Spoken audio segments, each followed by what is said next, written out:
اللہ الرحمن الرحیم۔ ہمارے واجب نمازوں کے ساتھ ساتھ مستحبات بھی ہے، نوافل بھی ہے۔ نوافل جمع نافلہ ہے، اور ان نوافل میں جو سب سے زیادہ جن نوافل کو اہمیت دی گئی ہے وہ نوافل شب ہے، نافلہ شب، جسے نماز تہجد بھی کہا جاتا ہے، اور اس کی بہت اہمیت ہے، اس کے بہت سے فضائل ہے، اور اس کا بہت اجر ہے، بہت ثواب ہے کہ جو انسان نماز شب پڑھتا ہے اس کا چہرہ جو ہے ہر وقت نورانی ہوتا ہے، چہرہ روشن رہتا ہے۔ لہٰذا اس امر کی بہت تاکید کی گئی ہے۔ انسان جو ہے وہ جتنا بھی ہو سکتا ہے کہ اس نماز کو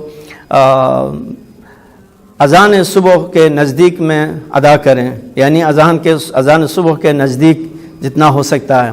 انسان نہیں اٹھ سکتا ہے نیند سے، تو پھر جو ہے وہ یہ بھی سہولت دی گئی ہے کہ رات کو سونے سے پہلے، یعنی آپ 12 بجے جب سونا چاہتے ہیں تو نماز شب پڑھ کر جو ہے سو جائیں، کہیں آپ کے نماز شب جو ہے وہ آپ سے چھوٹ نہ جائے، اور اس سے عظیم عبادت سے جو ہے وہ محروم نہ رہیں۔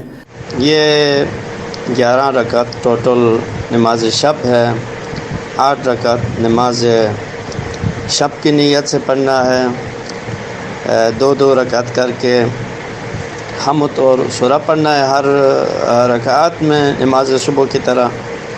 تو یہ 8 رکعت پڑھنے کے بعد پھر 2 رکعت نماز شفع ہے، جس کی پہلی رکعت میں سورہ حمد کے بعد سورہ ناس پڑھنا ہے، اور دوسری رکعت میں حمد کے بعد سورہ فلق پڑھنا ہے۔